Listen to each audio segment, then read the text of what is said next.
Morning, everyone. It's time for us to get started. We're going to be in Acts 22 and 23 this morning. There are lesson sheets in the foyer on these two chapters. If you didn't pick one up when you came in, you can get one on your way out if you like. Good to have Brother Bill and Sister Cindy Welch back with us. I'm going to ask Brother Bill, if he will, please, to lead us in a word of prayer. Father, we're indeed thankful for this day, we're thankful for this time of Bible study and worship, thankful for everything that you provide for us. We pray, Father, after we go through Bible study this morning, that it will be a pleasure of those things being presented, that we might find things that will still us to search more, we might find things that we can apply for our lives. We're so thankful, Father, for the gracious gift of your Son, Jesus. And we ask you to watch care upon those of our members who are still struggling with illnesses of all sorts, that you might return their health, which becomes so rich. Again, Father, we pray as we go through witness this day, that all things be done according to thy will, acceptable in your guidance, that we can learn things that we can apply to our lives. In Jesus' name, amen. Amen. Thank you.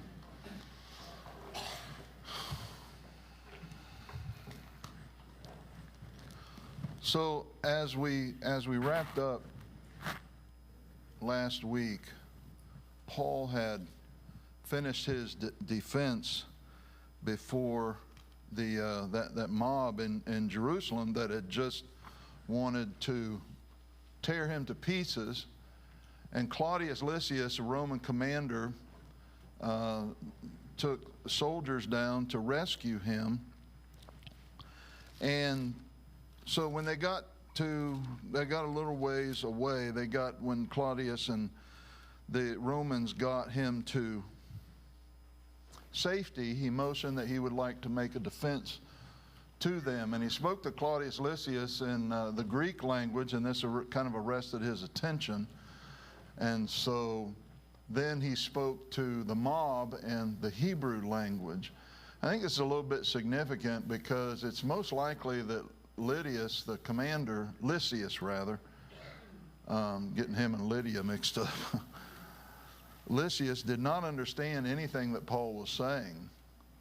And, he makes his defense, and he gets up to the point to where God commands him, the Lord commands him that he's going to send him to the Gentiles. Well, that's just like pouring gasoline on a fire. And so they just went crazy, and they wanted to just tear him apart. So the commander wants to get to the truth. He wants to know what's going on. And the reason for this is he's probably kind of on pins and needles, because Judea is a hotbed of rebellion, and Jerusalem is the hotbed of rebellion. And so no doubt he might be thinking, well, this is just going to be something that's going to blow up into a conflagration throughout the whole area. And so he wants to know what's going on. So he says, well, I'll get the truth out of Paul, and he's going to torture him, which is basically what scourging was. It was torture.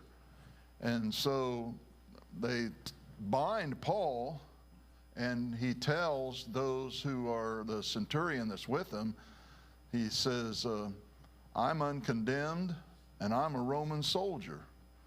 Is this lawful? And, well, that gets their attention in a big hurry, because that is a serious offense. And depending on who you happen to wrongly bind and wrongly scourge, it could carry with it a capital punishment.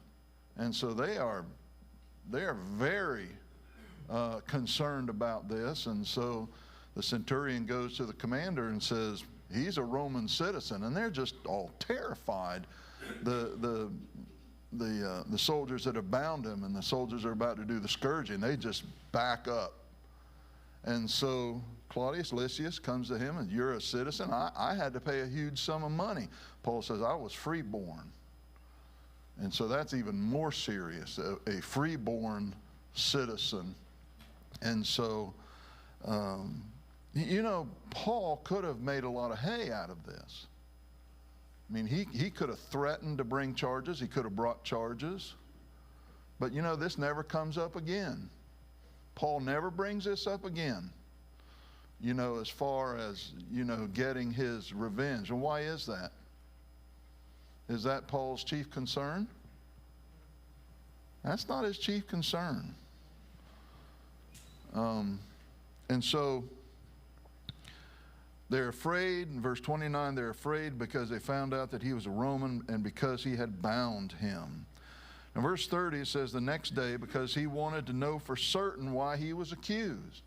This is the main concern of the commander.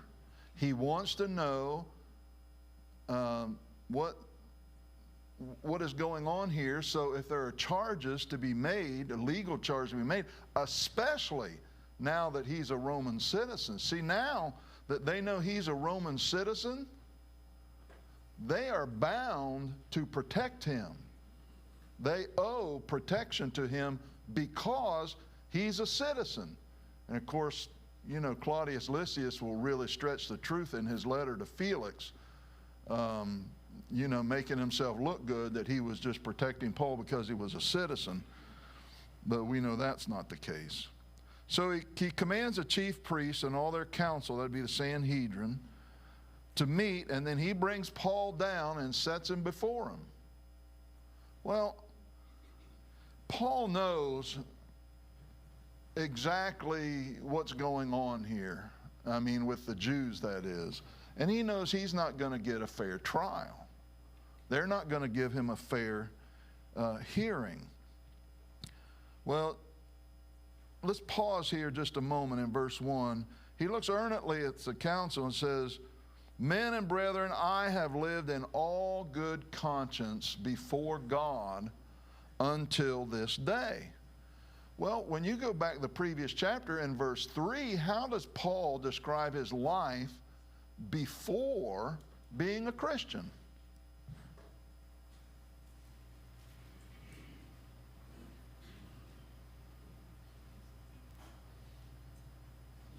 Looking back, now that he's a Christian, comparing it to what it was before. Yeah, how does he describe his life before being a Christian? It was all dross. It was all no good, but he didn't realize it at that time. Right, but he had a zeal, and how did he carry out that zeal?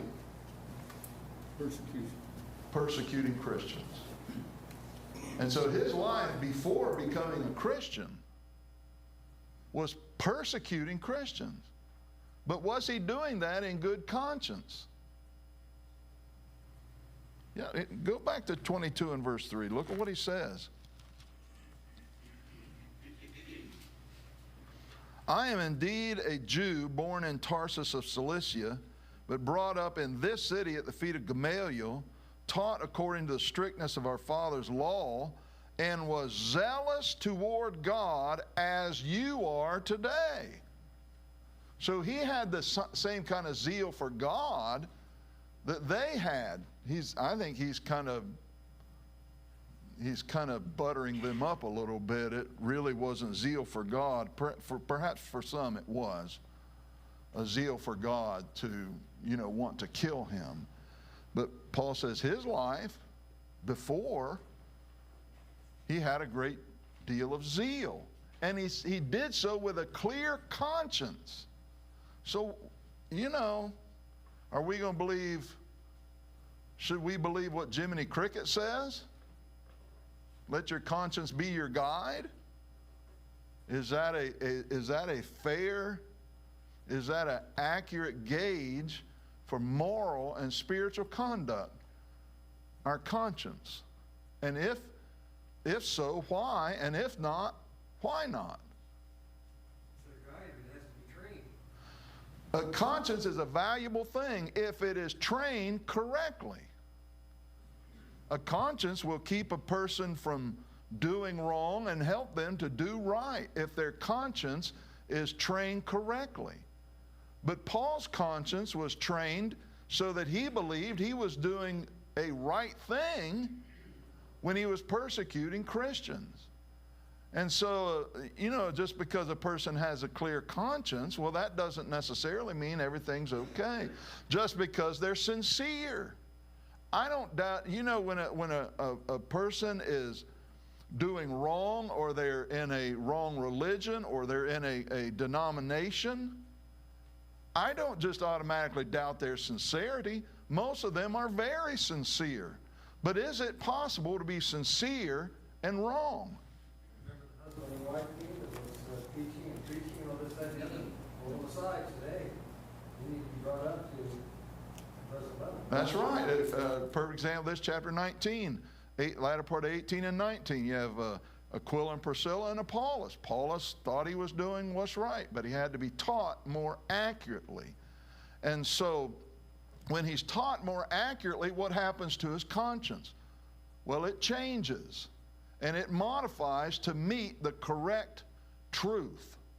Conscience is a feeling, and feelings are not a right gauge for anything really, because feelings do not have any capacity to discern between what's right and what's wrong. If someone shows up to my house in a white minivan and they have a big check and balloons and all this, and I look out the window and I tell Heather, publisher, clearinghouse, come, we're rich. He comes up and says, oh, this is a joke. You're on candid camera. Well, were my feelings of happiness legitimate? Well, yeah, because I thought. But were my thoughts wrong? Sure, they were wrong. My feelings don't know the difference. Same with the conscience. Conscience is a feeling. You feel bad when you do something you ought not to do. That's conscience. You feel right and good when you do something you ought to do. And so our conscience, our feelings, are not a right guide for moral and spiritual life. Well, the high priest doesn't like that. Ananias, he commands them to stand by. Strike him on the mouth. Oh, Paul's not going to stand for that. And he says, God will strike you, you whitewashed wall. For you sit to judge me according to the law, and do you command me to be struck contrary to the law? And those who stood by said, do you revile God's high priest? Then Paul said, I did not know, brethren, that he was the high priest. Well, how did he not know? Well, he's not behaving like the high priest. He's a hypocrite. For it is written, you shall not speak evil of a ruler of your people. And so he says, you're going to judge me according to the law. Now you yourself have broken the law. So this just sets him on the subsequent course, I believe. He perceived that part were Sadducees, the other part were Pharisees. So he cried out in the council, men and brethren, I am a Pharisee, the son of a Pharisee, and that's significant, concerning the hope and the resurrection of the dead am I being judged. Well, that's just like setting the cat among the canaries there. Pharisees, Sadducees are secularist. They do not believe in the spiritual world.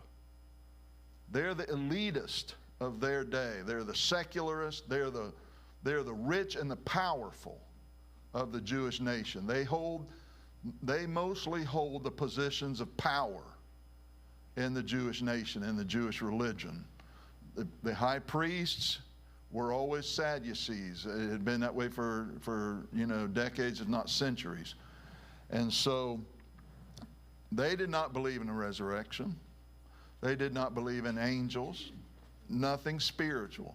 The Pharisees, just the opposite. I remember when I was in elementary school and we were living in McConnellsville, Ohio, and Mom's sister, Aunt Dorothy, was teaching our Bible class, and she was telling us the difference between Pharisees and Sadducees, and it was this scripture: they didn't believe in angels of the resurrection, and so they were sad, you see. And that always helped me to remember. The Pharisees believed in both, so they were fair, you see. Anyway, so the Pharisees said, this is our boy here. We don't find any fault in him. And the Sadducees, of course, do the rest, and Claudius Lysias is just about to pull his hair out because he's no farther than he was before. Verse 10, there arose a great dissension. The commander, fearing Paul might be pulled to pieces by them, commanded his soldiers, go down and take him by force from among them and bring him into the barracks. No doubt he has a great deal of frustration at this point. Well, the Lord appears to Paul the following night and says, be of good cheer, for as you have testified for me in Jerusalem, you must also bear witness at Rome. So Paul has now all the confidence in the world. No matter what happens in the future, at least until he gets to Rome, he knows he's going to get to Rome, and he's going to be in such a condition that he's going to be able to bear witness. And so he's going to get there healthy. He's going to get there of a sound mind. And so through everything that happens, beginning now, till he gets to Rome, Paul has great confidence. Now, is he going to suffer a great deal? Well, yes, he's going to get into this chapter. He's going to end up being in prison in Caesarea for 2 years. And then all the toils and tribulations on their travel, the shipwreck and what have you, all of the misery at sea before they were shipwrecked. But through all of this, Paul is able to have great confidence that it may not be pleasant, but he's going to live through it, and he's going to arrive at Rome safely. Well, I think on your outline I had on there about 40 Jews, and that's inaccurate. That's not right. It should be more than 40 Jews. Verse 13 now, there were more than 40 who had formed this conspiracy. The conspiracy is they're going to kill Paul. What they're going to do is they're going to say to the commander, okay, bring him back down. We want to talk to him again. And then, these who have conspired tell the Sanhedrin, look, he's not even going to make it down there because we're going to kill him before he gets down there. So Paul's nephew hears about this and goes to Paul. And tells him.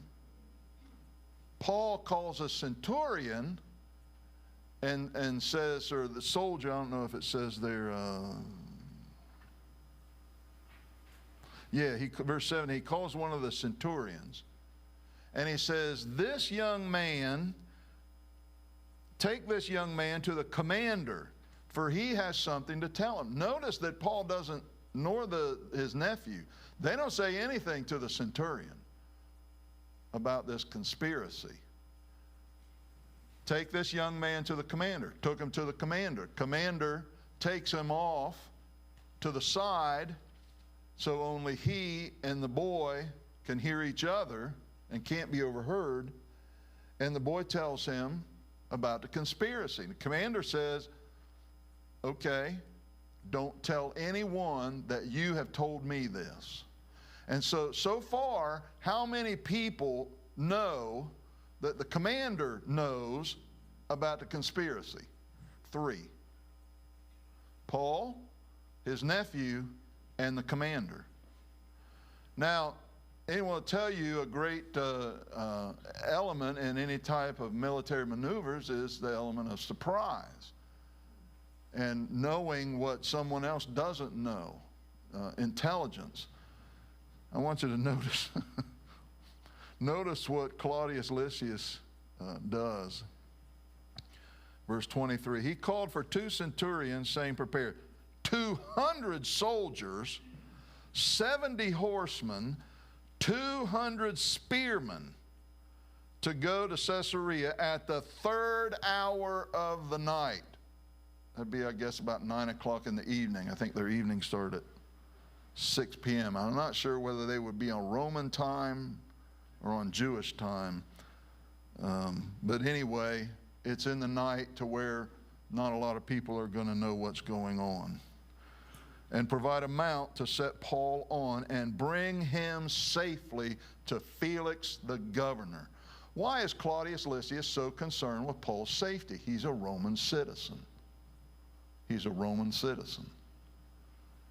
And so, you know, if this would have happened to any of the other apostles who were not citizens, they would have no rights whatsoever.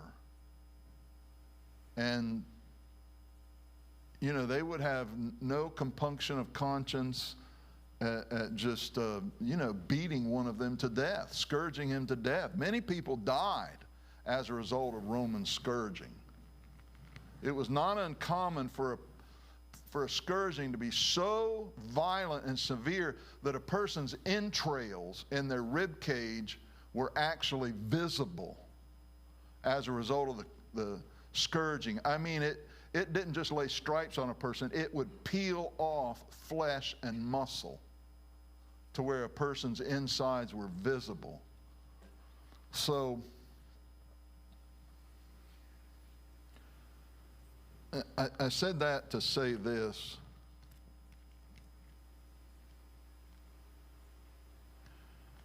In verse 14 of chapter 22, we read a little bit about what Ananias said to Saul when he converted him. And the 4 things that were important. You'll know his will, you'll see the just one, you'll hear the voice of his mouth, and you'll be a witness to all men of what you've seen and heard. And then also, he'll be a apostle to the Gentiles. And so we read about that back in Acts chapter 15, the Jerusalem Council also. So God chose Paul.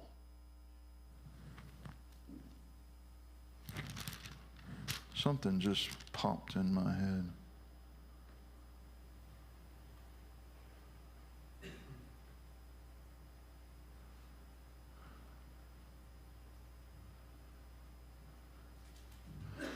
There was a place here, and I thought it was back here in verse 22, but I'm not seeing it, where Paul talks about it pleased God who separated me from my mother's womb.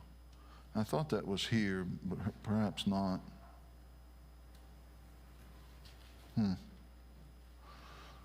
But the point is that what I was just thinking about, popped in my head, was that, you know, just as God has a plan for each of us, he had a plan for Paul.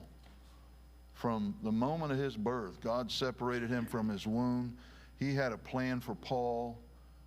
And part of that was his mother and father. That Paul, when he was born, when he was separated from his mother's womb, he was born a Roman citizen.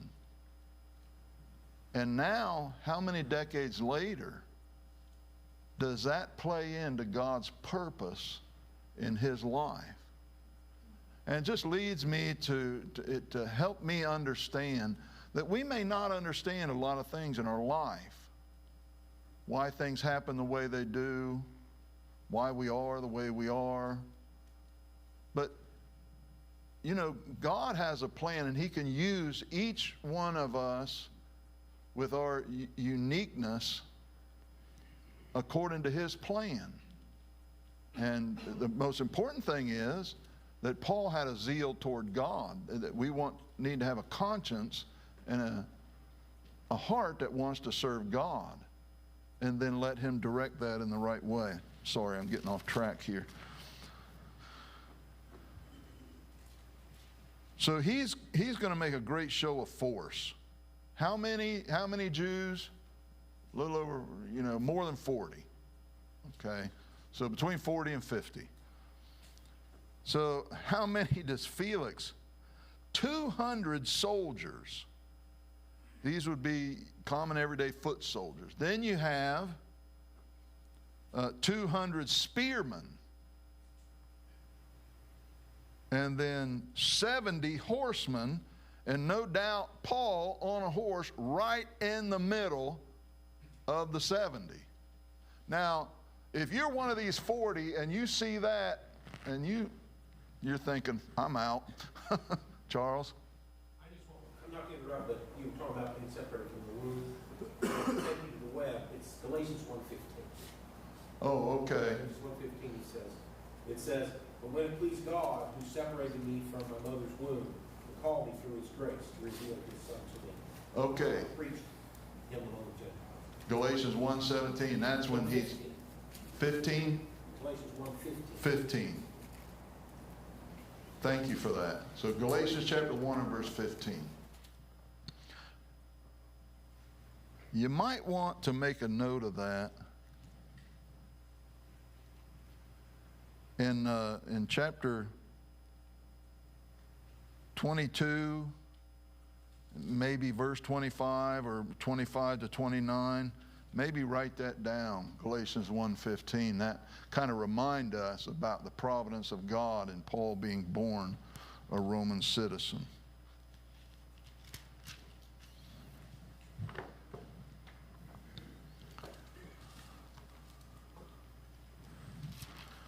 Okay, so Claudius Lysias writes a letter to Felix. Felix, of course, is notorious for saying, when I have a convenient season, I'll call for you, after he had trembled at the preaching of Paul. Well, why is it that he trembled at the preaching of Paul? I'm getting a little bit ahead of myself here, but it helps us to understand what kind of a man Felix was. In verse 25 of chapter 24, it says, he, that is Paul, reasoned about righteousness, self-control, and judgment to come. Now, Felix heard this, and what was his reaction? He was afraid. Why was he afraid? Because he was not a good man by any stretch of the imagination. If you read some of the extra biblical literature concerning Felix, he would do whatever it took, to seize and maintain power. He was actually born a slave, if I remember correctly. And then through different circumstances and being able to purchase his freedom and then purchase citizenship and then work his way up through the ranks of government, and he would just step on anyone. He'd even kill a person if need be. He was very ruthless when it came to keeping his power. He had no compunction of conscience whatsoever in stealing and killing and persecuting in any way any person that stood in his way. And now Paul comes and he preaches righteousness. Well, Felix has certainly not been righteous. Well, why does this in the first place, why would this even cause Felix to be afraid? Well, he has a wife that's a Jew. And he also knows something about, we read here that he had more accurate knowledge about the way. So Felix understood the relationship between Christianity and the Jewish nation more than most Romans did. And so perhaps through the influence of his wife, anyway, when Paul preached righteousness, temperance, or self-control, and judgment to come, Felix realized, well, if what he's saying is true, I am in big trouble. But so far as we know, it did not move him to obey the gospel. All right, going back now to chapter 23, Claudius Lysias, he's not just going to send Paul to Felix and say, and not say anything. He has to give him a reason why he's sending Paul to Felix, or this commander's going to be in trouble. And so he writes this letter, and he shades the truth in it a good bit and makes him and casts himself in the best possible light. And the most important thing to Claudius Lysias is gets Paul off of his hands. So, verse 26, Claudius Lysias, to the most excellent governor Felix, greetings. This man was seized by the Jews and was about to be killed by them. Coming with the troops, I rescued him, having learned that he was a Roman. Now, is that accurate? What's the problem here? Did he know he was a Roman when he went to rescue him? No. But since he is a Roman citizen, then he's going to use this to his advantage and paint himself in the best possible light. When I wanted to know the reason they accused him, I brought him before their council. I found out he was accused concerning questions of their law, but had nothing charged against him deserving of death or chains. And so, when it was told me that the Jews lay in wait for the man, I sent him immediately to you, and also commanded his accusers to state before you the charge against him. Farewell. And we might put in there parenthetically, good riddance. He's glad to have him off of his hands.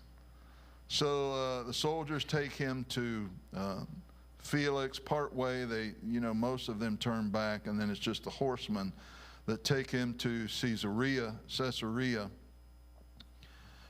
Incidentally, this was a city that was built by Herod the Great, and it was a magnificent city, and it had a harbor where they actually experimented with and were successful in pouring concrete underwater. And that I thought was very interesting. So Felix wants to know where he's from. He said Cilicia, so he said, I will. So that is in his jurisdiction. So he says, I'll hear when your accusers have come. He commanded him to be kept in Herod's praetorium. Herod's praetorium was a seaside palace, but undoubtedly Paul was not living in the palace. Archaeologists have uncovered 2 prisons also in the praetorium, so most likely Paul was in one of those 2 prisons in the praetorium. Questions, comments, observations on anything in chapter 23? We have 10 minutes left. I can't believe it.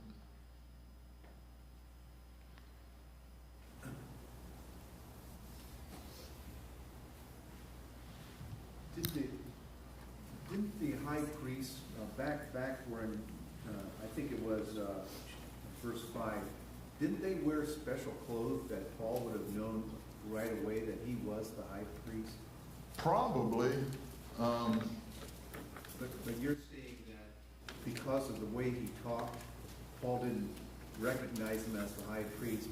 Perhaps. Now that he may not have been in his high priestly regalia.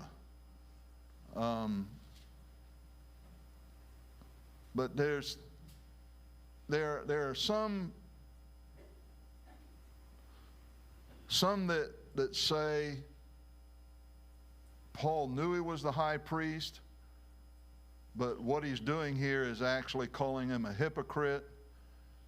And others that say he didn't know he was the high priest. So I kind of lean that direction, but it's not certain.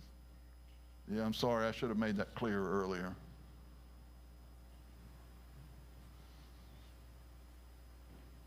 Any other comments or observations? Questions? I wonder if this maybe went back a little too far,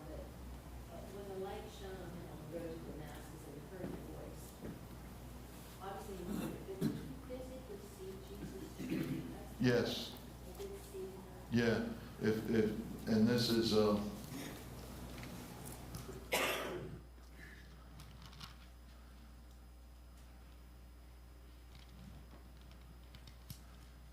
verse 14 of chapter 22. Then he said, the God of our fathers has chosen you that you should know his will and see the just one. Now that's very important because when you go back to Acts chapter 1, well, before we go there, look at verse 15. You will be his witness to all men of what you've seen and heard. Well, you're going to be his witness to what you have seen and heard. So the Lord has chosen you. You're going to know his will. You're going to see. You're going to see the just one. That is, you're going to see him. You are going to hear the voice at his mouth. Well, why is that? So that you can witness two things. One, the resurrected Christ, and this qualifies him to be an apostle. And two, you're going to be able to preach his will. And I think a good bit of this took place in back in the text that Charles mentioned a moment ago, Galatians chapter 1, where Paul in Corinth and those in Galatia were questioning his apostleship. And particularly the Corinthians were questioning his apostleship, or there were false teachers coming in questioning his apostleship. So Paul could defend it. Now in Galatians 1, 11 to 17, we're told a little bit about what happened between, well, in the early life, the early Christian life of Paul, that he actually went to Arabia and he stayed there for 3 years. And I'm convinced that during this time, and this is just my opinion, but during this time that the Lord actually appeared to Paul and spoke to him. I'm going to give you an example of that. The text that we often use, or is often used at the Lord's table, 1 Corinthians chapter 11,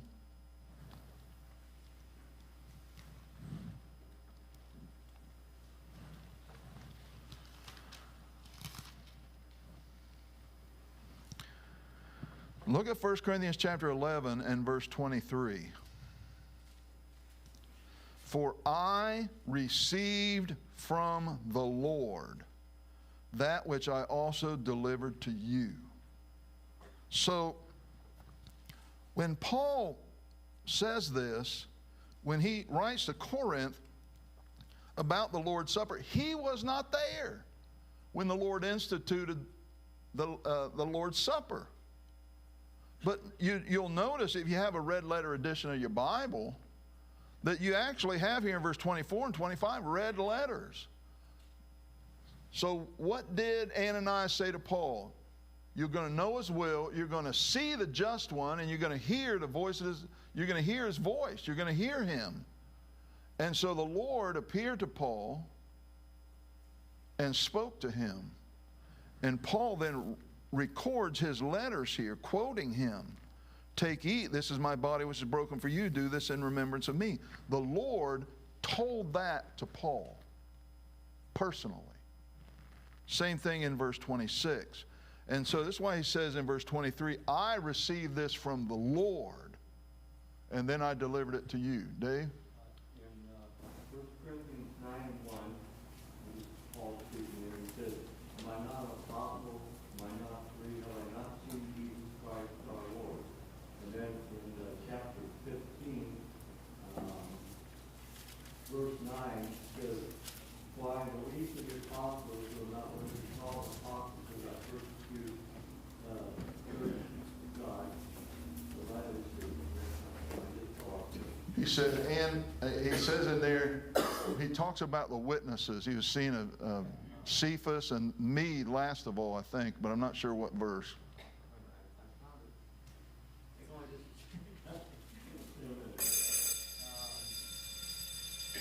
Is it verse 8?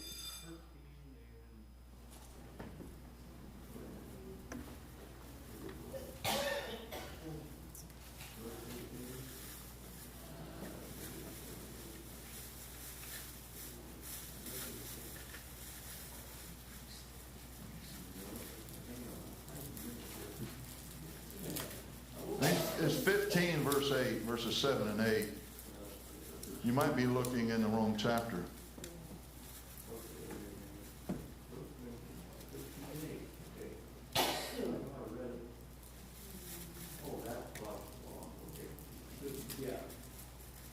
Then he said, yeah, that's talking about Jesus resurrected and how he said it.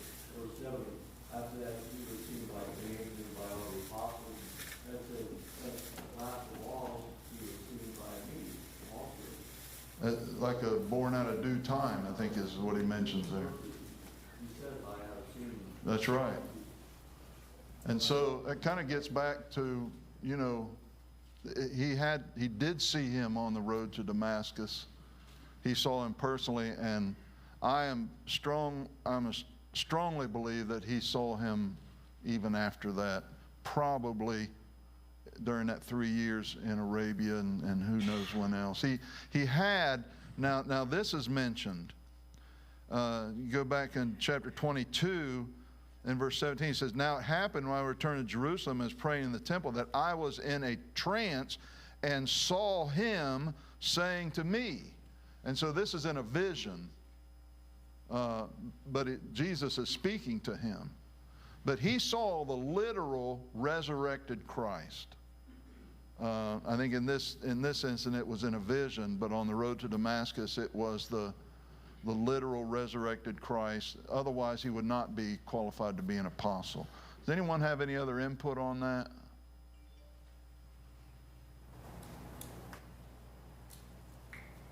It's a good question.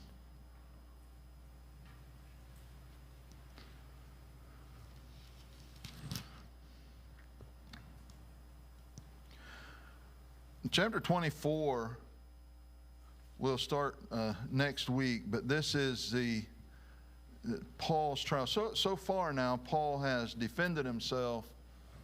He defended himself to the Jewish mob when he was first taken into custody. He defended himself to Claudius Lysias defended his Roman citizenship. Then he defended himself somewhat before the Sanhedrin.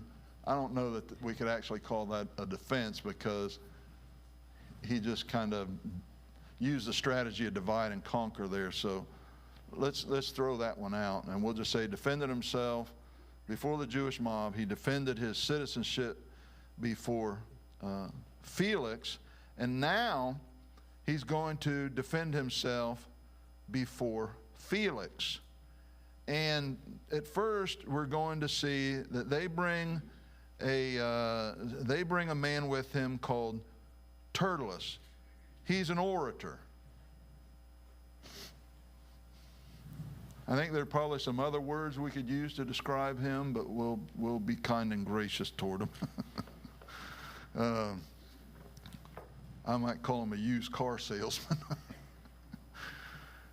These gave evidence to the governor against Paul. Now, I think Luke here is just being, he's using accommodative language, because they don't present any evidence, not any true evidence, and Paul's going to point that out. They're just going to, stand up and use some flattering words to Felix, and then some words of commendation to Paul. They're going to lie about him, just outright lie, and then stretch the truth in other instances. Here again, this is where Paul's citizenship comes into play, because Paul's word will hold more weight than all of the Jews they could bring. Because number one, Felix he'll use the Jews to his advantage, but he doesn't like them as a group. Of course, he's married to one, but as a group, these in Jerusalem, he doesn't like. And so Paul's defense is going to carry a good bit of weight in his mind. So we'll pick up with chapter 24 next week. Don't forget, if you want an outline, chapter 22 and 23 there in the back. Thanks for being here this morning.